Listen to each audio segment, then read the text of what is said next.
senté a llorar en un pasillo del aeropuerto y dije en un momento de lucidez qué querría mi papá que yo hiciera. A la Vanessa de hace 5 años él le hubiese dicho, estás loca. Esa Navidad él no se quiso despedir de mí. Yo le decía, nos vamos a morir, porque de verdad fue una de las experiencias más feas que he vivido. Tal vez una de las cosas más difíciles de la migración es dejar a los seres queridos sin saber cuándo los volverás a ver, o el temor de que algo les suceda en medio de la ausencia. Es 28 de marzo y Vanessa Rosales se encuentra en el aeropuerto, con la obligación de tomar la que hasta ese momento es la decisión más importante y, ¿por qué no?, la más dolorosa de su vida. Abordar un avión para despedirse de su papá, a quien además considera su mejor amigo, o dar media vuelta y continuar formando su nuevo hogar. Una historia para contar por Vanessa Santana. Ella es venezolana, con profundo arraigo por su San Cristóbal andina. Apasionada por el fútbol, la tauromaquia, el buen vino, la lectura, la poesía y, por supuesto, el periodismo. Ella es Vanessa Alejandra, la hija de Quique Rosales. Y también la hija de Dilia, decía yo, ¿no? Porque ¿cómo a mi mamá le van a negar el mérito si ella es la que está conmigo? La infancia de Vanessa ciertamente no fue como la de todos. Crecer en una familia de periodistas y bohemios como su padre añadió ciertas particularidades durante su crianza. Música, libros, tertulias que buscarían mantener un legado y definir su personalidad. A mí me regalaban Barbies y me regalaban discos de Silvio. Me regalaban muñecas y cuadernos para que escribiera. Entonces sí siento que hay una parte ahí muy metida, ¿no? de él, de sus gustos. Si no hubiese despertado él antes, o yo sería izquierdosa totalmente, porque sí, muchos de mis gustos se inclinan a ese lado, no mi pensamiento político, ¿no? Pero sí, creo que se encargó de inyectarme muchas cosas. En la adolescencia descubrió que no sería fácil llevar la responsabilidad de seguir con un legado familiar. Un legado que en realidad no había sido impuesto. Pero tal vez sin saberlo, en ese momento, ella también ya tenía esa vena periodística. Me costó mucho cuando era chama, cuando era adolescente, lidiar con eso, porque bueno, estaba esa rebeldía, yo no quiero ser lo mismo de mi abuelo ni de mi papá. Yo tengo ese estigma, que entre comillas que era una bobada, de Rosales, y yo tengo que salir de eso, decía yo. Entonces yo por eso voy a estudiar Derecho, me puse a estudiar Derecho pues, para fracasar, para darme cuenta que no me gustaba, porque dije, no, yo tengo que romper esto, yo no quiero ser lo mismo que ellos. Y me molestaba muchísimo, Vane. O sea, era una situación que al principio no sabía manejar. Luego con los años y cuando empecé en la universidad, yo creo que a nosotras nos tocó una promoción muy bonita. Sí. Nos tocó una gente muy unida, muy linda, gente a la que recuerdo con muchísimo cariño, que siguen siendo todos parte de mi vida. Entonces, eso quizá hizo que fuese más fácil, porque ahí yo no me sentía la hija de Quique, yo era Vanessa una más. Entonces, eso me ayudó muchísimo, la gente de la universidad. Con los profesores era otro tema, obviamente, pues porque sí pude aprovechar ciertas situaciones. Y en ese momento entendí que eso era parte de mí. Y ahí fue cuando dije, pues, qué bien, ¿no? O sea, qué orgullo que la gente quiera a mi abuelo, que quiera a mi papá, y ya, pues dejemos la tontería y entendamos. Y fue cuando lo empecé como a procesar. Y cuando ya con broma, entendí totalmente que yo era Vanessa, la hija de Quique. Quien conoce a Vanessa la relaciona inmediatamente con Quique Rosales, reconocido locutor tachirense, icónico seguidor y narrador de las corridas de toros, fiel exponente de la historia andina, comentarista deportivo y de los hinchas más importantes del Deportivo Táchira. Todas estas y otras pasiones fueron transmitidas a Vanessa por su papá, quien poco a poco se convirtió en su mejor amigo. Mira, yo creo que evolucionamos los dos, pero siempre hubo una conexión, ¿no? Mi papá primero fue amigo Ujú. y después papá, entonces fue muy extraño porque obviamente cuando uno es hijo de un divorcio, no sé si pasan todas las parejas, uno como hijo también como que se aprovecha de la situación. Entonces yo supe aprovecharme muy bien de la situación divorcio de mis papás Ujú. para conseguir pequeñas cosas, ¿no? Entonces mi Claro. mamá era la dura, la difícil, porque era la que me estaba criando en realidad. Y mi papá era la puerta de salida a muchas cosas, de permisos, de fiestas, de hablar de temas con los que mi mamá no hablaba, quizá porque mi mamá es una mujer un poco más tímida, puede ser. Em, entonces fuimos creciendo, ¿no? Fuimos evolucionando. Al principio mi papá era el papá que todos mis amigos cuando estaba más chama querían, con el que querían salir. Luego, cuando yo tenía como 18, tuve un accidente complicado y ahí como que quizá esa fue su llamada de alerta, digo yo, y ya empezó más a ser papá. No creo que sea oportuno decir que la sombra de Quique perseguía a Vanessa. Por el contrario, es luz. Pero no solo Quique determinó el carácter de Vanessa. Dilia, su mamá, es su cable a tierra como ella misma la describe. Una mujer que le demostró a su hija que a veces es mejor tener padres separados, pero felices y hasta amigos, que un matrimonio lleno de vicisitudes. Tenemos una relación muy bonita y ellos dos eran amigos. Sí, mi mamá es una mujer de avanzada, mi mamá es amiga y fue amiga de todas las mujeres de la vida de mi papá, que eso es algo muy raro y yo eso se lo admiro muchísimo porque pues ser así permitió que yo tuviera esa relación con él. Otro nexo más fuerte, digo yo, de amigos, que yo espero de verdad, si algún día tengo hijos, mis hijos puedan tener ese nexo, porque es el nexo que trata de construir con los dos, tanto con mi mamá como con mi papá. Vanessa siguió, como posiblemente era de esperarse, los pasos de Quique y de su abuelo Erasmo, y estudió comunicación social en la Universidad de los Andes. Esta pasión compartida la llevan a trabajar codo a codo en proyectos comunicacionales junto a su padre, pero también le permiten a Vanessa crecer y poco a poco fue tomando decisiones respecto a su vida profesional y personal. Trabajaba siendo su productora, por así decirlo, productora slash manager, slash de todo, hacía con él, vendía clientes, era suplente en programas de radio en La Mega, trabajaba también con Éxitos, y bueno, estaba como empezando un poquito más, hacía producción también, estaba haciendo producción de televisión, en un programa que hicimos en San Cristóbal que se llamaba Crónicas del Táchira, entonces tenía como mis proyectos aparte, trabajaba también con una compañera en un proyecto de Venezuela, una revista que se llamaba Vena Venezuela, y era un proyecto para afuera, para traer gente al país a través de la frontera, y bueno, técnicamente eso era lo que estaba haciendo, no estaba trabajando en ninguna empresa como tal, trabajaba pues, con el proyecto familiar. Sin duda, hasta ese momento la relación podría ser envidiable para cualquier padre con su hija.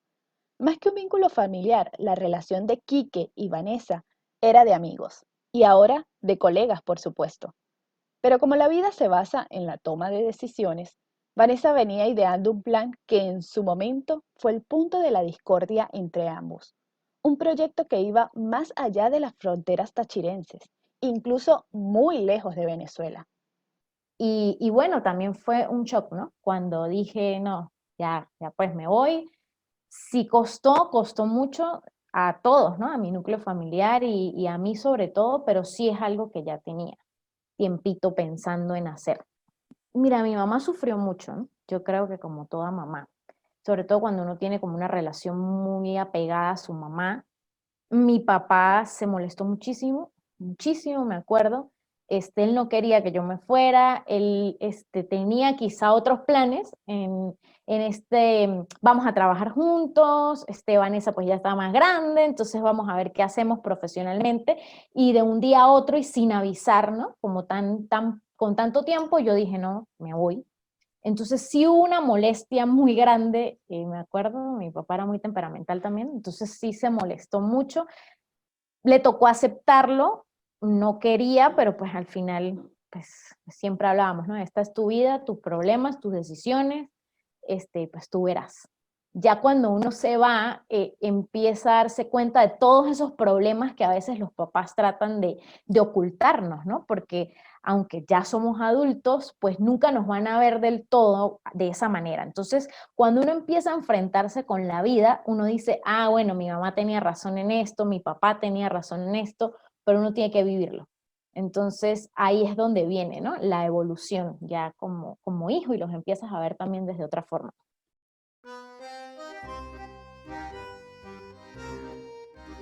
Pero hasta en ese nuevo destino estaba la influencia de Quique en Vanessa. Gardel, los vinos, la avenida Corrientes y por supuesto el fútbol. Pero como bien dicen, una cosa es turismo y otra la migración. La emoción de un nuevo país y el desafío de la vida adulta estaban reservados para Vanessa ahora en Buenos Aires. Los primeros días para mí fueron de emoción, de turista, de vengo de un país donde ya no puedo ni comprarme el shampoo que yo quiero, entonces vengo a esta ciudad mágica, encantadora, donde además de que había de todo en ese momento, tenías otra vida, podías caminar en paz sin esconderte el teléfono, podías tomarte un café, disfrutar de una ciudad, que yo creo que eso es como lo que más te impacta cuando te vas, de que ves la vida de otro modo, de que tomar el transporte público es algo tan básico, que todo funciona bien. Algo que extraño muchísimo es el transporte público de Buenos Aires. Creo que eso, ¿no? La normalidad fue lo que más me sorprendió, y que nadie estaba pendiente de ti, que eras uno más y ya. Estando ya en la ciudad de la furia en el año 2015, empezaba un nuevo reto personal y profesional para Vanessa. Vivir sola, hacerse responsable de su vida, y eso implicaba conseguir un trabajo que muchas veces no fue el deseado. Toda la vida me formaron para creer que iba a vivir de lo que estudié, y luego te cambia todo y te das cuenta que pues no sabes muchas cosas. Sí empecé a buscar trabajo de lo que saliera. Y trataba como de ocultárselo principalmente a mi papá, ¿no? Era como mi miedo. Trabajé como mesera 3 días, creo, y me di cuenta que fui un gran fracaso, no tenía fuerza ni para abrir una botella de vino.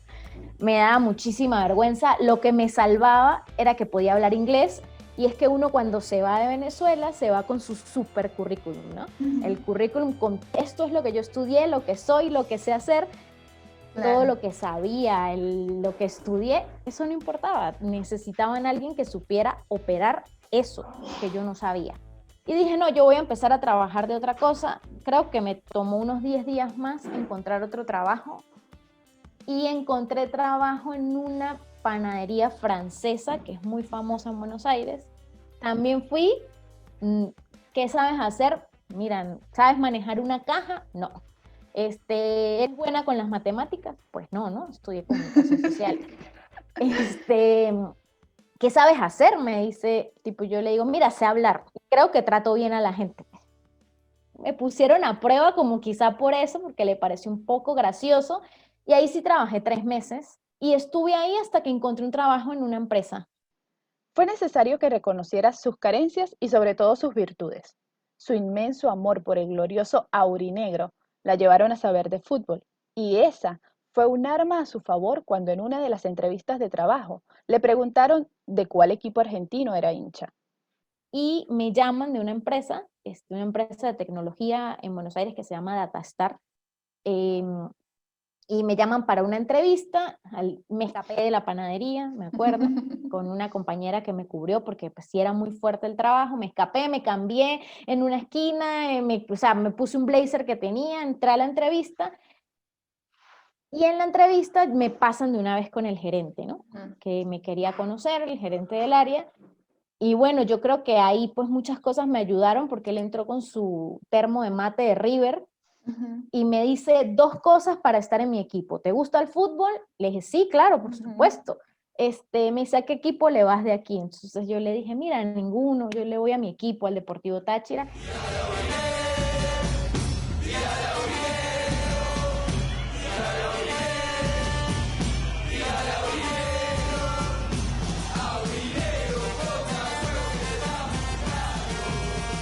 Y pues obviamente Táchira es conocido, ¿no? Claro. En Argentina, y empezamos a hablar, y la otra me dijo, bueno, ¿fumas? Le dije, no, no me gusta el cigarro, y como que empezó a fluir una conversación muy buena de una persona que me quiso conocer, ¿no?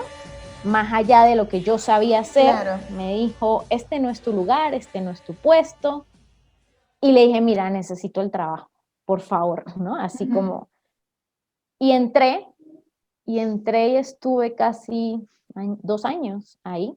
Fue muy bonito. Fue una experiencia muy linda y le debo muchísimas cosas a ese trabajo. Vanessa logra regresar a Venezuela para la Navidad del 2016 y aunque fueron pocos días, es un viaje que atesora en su corazón, un viaje que le dejó grandes amores, reencuentros y sin desearlo, nuevas despedidas. Cuando uno vuelve el impacto es grande, ¿no? Ahora no me lo quiero imaginar ahora, pero en ese momento sí. ¿Qué fue lo Pero que más te impactó? la oscuridad de San Cristóbal. Estaba muy oscuro todo, me acuerdo, volver a tener miedo. Obviamente, pues uno sabe que Buenos Aires tampoco es que es la ciudad más segura del mundo, como no lo es ninguna, creo yo.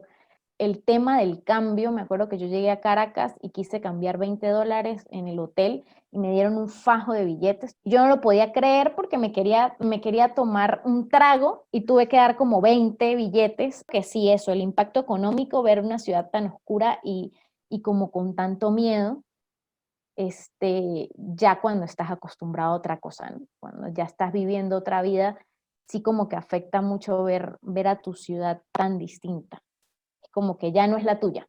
Fui como 9 o 10 días, nada más, fue muy cortito, y pues me enfoqué en ver a mi familia, ¿no? Sobre todo que hoy por hoy es algo que agradezco totalmente, haber como centrado ese tiempo en estar mucho con mi familia. Casi no vi amigos porque pues todos los amigos están lejos, ¿no? Cada uno como en su lugar, pero bueno, los pocos amigos que vi pues también fue muy bonito el reencuentro, pero sobre todo ver a mi papá porque es la última imagen que me quedó, ¿no? Luego de su regreso a Buenos Aires, Vanessa confirmó que su destino ya no estaba más en Venezuela, al menos por ahora. Pero empezó a sentir que su lugar tampoco era la Argentina. Y es que durante su ausencia de la ciudad porteña, Vanessa había encontrado el amor. Un amor que también tenía vínculos con su padre, pero que ahora la llevaría a un nuevo destino, con el que paradójicamente Quique también tenía afinidad. Yo empecé una relación así como hice lo de Buenos Aires, Ujú. a lo loco, dirían por ahí, diría mi padre, este, entre aeropuertos. Voy a Venezuela, vamos a ver dónde nos vemos, qué hacemos. Y un día, pues le dije a Eric, que es mi pareja, mira, yo voy a ir a Venezuela, voy a ir tantos días, tú, chamo, pues tú tienes 9 días para enamorarme, para que decidamos qué vamos a hacer. Eric tenía ya varios proyectos y una vida ya entre México y Ciudad de México y San Cristóbal. Yo sentía que yo no había encontrado todavía mi rumbo profesional, que estaba como viendo qué hacía, y en Venezuela decidimos que yo viniera a Ciudad de México de vacaciones a ver, ¿no? Cómo iba a ser ahí, como que sellamos la próxima visita. Yo no quería que nadie supiera, menos mi papá, porque Eric era amigo de mi papá, trabajó con Claro. mi papá, y yo sentía que todo iba a ser un problema, ¿no? O sea, que tampoco, ojo, quiero que quede claro que Eric no es mayor que yo, ¿no? Tan grande como mi papá, solo me lleva 5 años. Y bueno, así pasó, llegué muy cambiada, con la certeza de que ya no quería estar en Buenos Aires. Ok. Entonces empecé a encontrarle peros a Buenos Aires, ¿no? Como, ay, no, pero esto ya no me gusta, pero este trabajo, pero aquí. Fueron peros, como que yo ya no quería estar, y así fue como después vine de vacaciones, estuve como 20 días aquí, agarré varios días, me ayudaron mis amigos de trabajo para que me dieran permisos, hice de todo, y ahí fue cuando ya decidí irme. Ya instalada en un nuevo país, Vanessa enfrentaba nuevos retos, pero vivió uno para el que casi nadie está preparado, porque simplemente llega sin avisar. Yo estaba medio ciega, ¿no? En ese momento, y dije, porque también, ¿qué pasa? Tenía una comparación Buenos Aires, Ciudad de México muy distinta. Son ciudades muy distintas, con el ritmo de vida de Ciudad de México es más acelerado, y pues yo estaba encantada con el capitalismo de Ciudad de México. Yo decía, aquí hay miles de cosas que allá no hay, entonces como que me sentía estaba viviendo como una emoción. Al mes quizá ya vino el miedo con el terremoto. Ok. Teníamos un mes viviendo aquí cuando fue el terremoto y estaba sola, entonces ahí bueno, conocí a los vecinos, algunos que me ayudaron, y ya cuando vino el otro, pues estábamos Eric y yo. Eric no había estado en el otro, y yo le decía, nos vamos a morir, porque de verdad fue una de las experiencias más feas que he vivido. Cuando se es migrante se tienen muchos sueños, anhelos y planes con los seres queridos, pero también hay muchos temores. Hay noticias que nunca queremos recibir. Ese marzo del 2018, Quique y Vanessa sumarían otra línea a su historia como papá e hija. Esta vez no había vino ni trova, tampoco fútbol o literatura, al menos no juntos.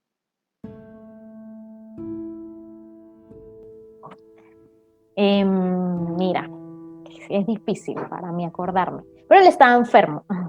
Le habían dicho, ya va, le habían dicho que tenía cálculos en los riñones, entonces como que no me había contado porque yo estaba de vacaciones con Eric, me acuerdo. Y él cuando llegué aquí a Ciudad de México fue que me contó. Y me acuerdo que pasó algo que en serio, pues solo tengo a Eric de testigo, pero que si lo cuento la gente dirá, esa está loca. Él me llamó y yo le dije, ¿cómo estás? Me dice, bueno, mira, tengo cálculos en los riñones, pero todo bien. Yo colgué el teléfono y me puse a llorar, Vane, a llorar, y le dije a Eric, mi papá se va a morir.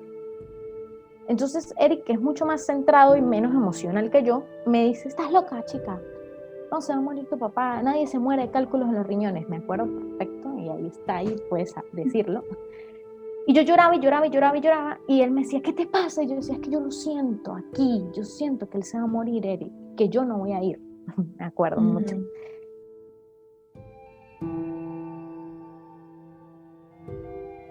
Es que tenía que hacerse unos exámenes ese día. Y yo le escribí, nunca le mandé plata a mi papá, nunca, porque siempre me decía que no. Esa vez, el día anterior le mandé plata para que se hicieran los exámenes. Y entonces él me ha dicho, no, hija, no sé qué. Me dice, ya me llegó la plata. Y le digo, bueno, me avisas.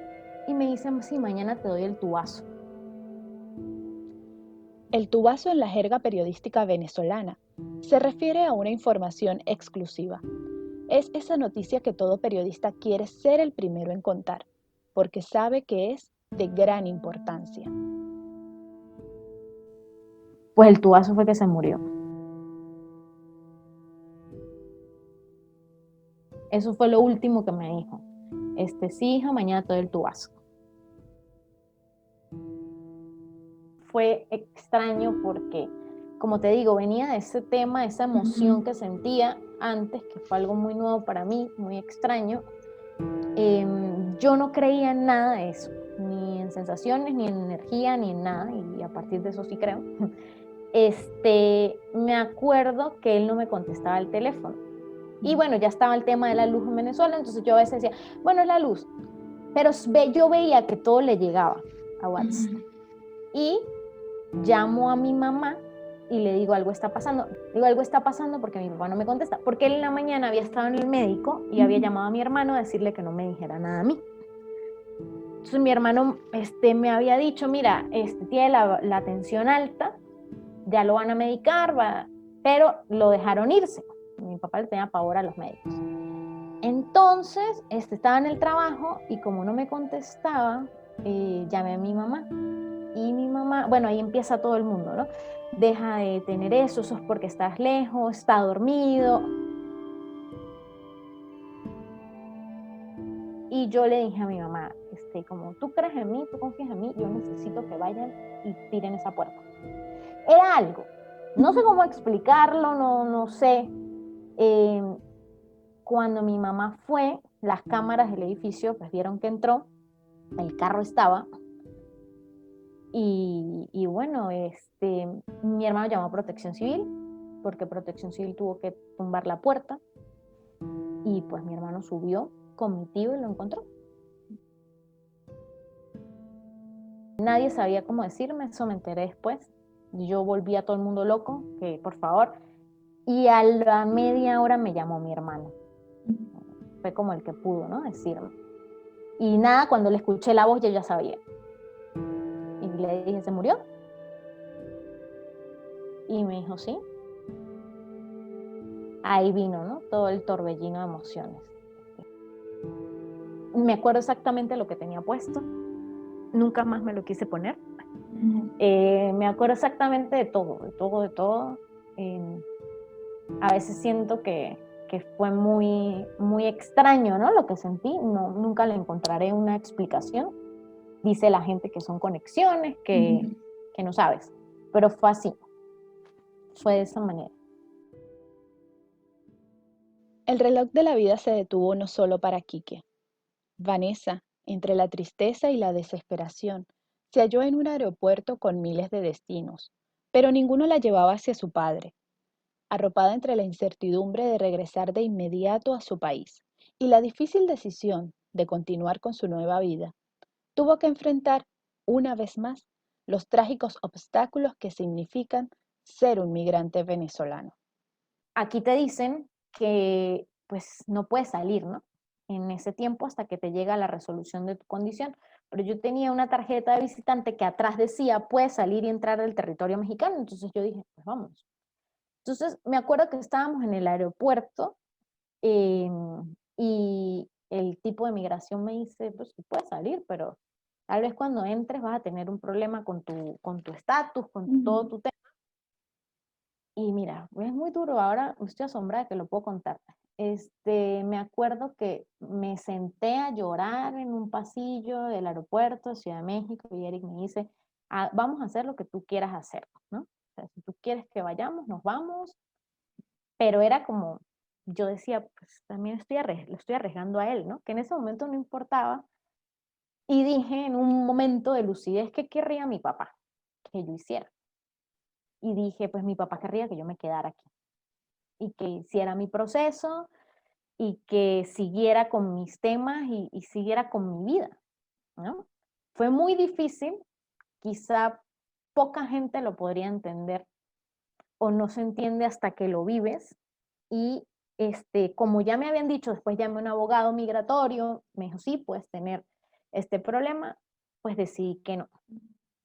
Decidí quedarme y fue muy duro, ¿no? Porque es un ciclo que no cierras.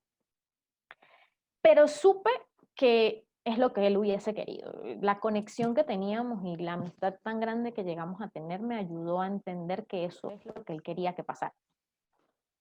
Y bueno, nos quedamos. Pero de vez en cuando se siguen asomando lágrimas de tristeza. Recordar una carta que escribió Quique, por ejemplo, hoy inevitablemente viene a la cabeza de Vanessa en forma de presagio. La certeza de un futuro sin Quique mueven nuevamente sus emociones. Mi papá escribió una carta que nunca entenderemos por qué la escribió, que dice, temo no ver la vuelta de mis hijos y no escuchar nunca la palabra abuelo. Nunca entenderé, ¿no? ¿Por qué escribió eso? Siempre el otro día Eric y yo hablábamos, ¿no? De lo rudo que es eso. Sí, y lo lamentaré mucho siempre. Creo que mi papá hubiese sido el abuelo más increíble del mundo. Es duro cuando alguien se muere tan joven, ¿no? Pero después vas entendiendo y vas asimilando ciertas cosas y pues te toca a ti, ya, cuando tus papás se mueren, te toca como decir, bueno, me toca a mí seguir, ¿no? Como el legado. Y es que después de un momento como este sobran las preguntas, los porqués. Por alguna razón, aquella Navidad del 2016, cuando Vanessa viajó a Venezuela, no se pudo despedir de Quique como ella hubiese querido. A veces uno se pone a sacar como a unir cabos, a Ujú. atar cabos, y a mí me pasó algo, pues mi papá y yo siempre nos escribíamos, nos regalábamos libros, cartas, y esa Navidad él no se quiso despedir de mí, ¿no? O sea, yo fui a despedirme y él estaba como muy evasivo, no quería, y yo me acuerdo que yo le decía a mi hermano en el carro, no puedo creer que mi papá sea así, ¿cómo no se va a despedir de mí? Y yo creo que era que tenía como mucho miedo. Uno a veces dice, ay, ahora entiendo, ¿no? Quizás Claro. teniendo una situación muy mística. Pero entonces lo que hizo fue que me dijo, no, toma. Y me regaló un libro de Isabel Allende, y me dice, no lo leas hasta que te vayas. Y en esa me hizo una carta muy emotiva, que dice que no quería, que no quería más despedidas entre nosotros dos, ¿no? Entonces, pues, obviamente yo ahí me puse muy mal, muy triste, ahora lo puedo contar tranquilamente, pues antes no, Claro. y fue como quizá un momento de despedida, porque de verdad pues no me pude despedir, entonces quiero creer que fue eso ahora con el tiempo. Ese 28 de marzo del año 2018 marcó un antes y un después en la vida de Vanessa. El amor, su familia y las ganas de disfrutar la vida, como asegura que lo hizo su padre, le impulsan a seguir adelante. Yo soy otra, definitivamente, hay un antes y un después en mi vida. Cuando algo tan fuerte te pasa, no sabes cómo seguir. Yo tuve momentos muy difíciles, creo que lo he contado y todo en redes sociales. Yo estuve deprimida, tuve una depresión grande, al principio me costaba, tenía una sensación de miedo, de que le iba a pasar lo mismo a mi mamá. Yo no perdí a un papá tampoco, perdí a mi mejor amigo. Mi papá era un tipo muy alegre, creo que la gente que lo conocía lo recuerda de esa manera, era un tipo que amaba la vida. Era un hombre que de verdad el tiempo que estuvo entendió para qué era, o sea, vino a vivir la vida. El funeral lo vi todo por internet, y yo a veces digo, qué loco, o sea, ¿cómo vas a ver un funeral por internet? Vi todos los homenajes, no lo he visto de nuevo porque sí me cuesta, pero tengo miedo de que se me olvide su voz. Yo sé que eso no va a pasar, porque ahí es cuando Ujú. recuerdas que no está. Como siempre hay que volver a los lugares donde se fue feliz. Deseo que Vanessa vuelva a San Cristóbal, que conozca finalmente a su sobrina, que abrace a Dilia, a Manuel y a María Daniela, y que nunca se le olvide la voz de su papá. Si hay algo que nosotros tenemos en esta vida es los recuerdos todos en color sepia. Lo que le da pigmentación y lo que lo alimenta es poder nosotros contar y saber de dónde es que venimos para ver si entendemos algún día a ver hacia dónde vamos. Crónicas del Táchira tiene esa idea. Está Vanessa Alejandra, mi hija, y está todo el personal de TRT también para todo.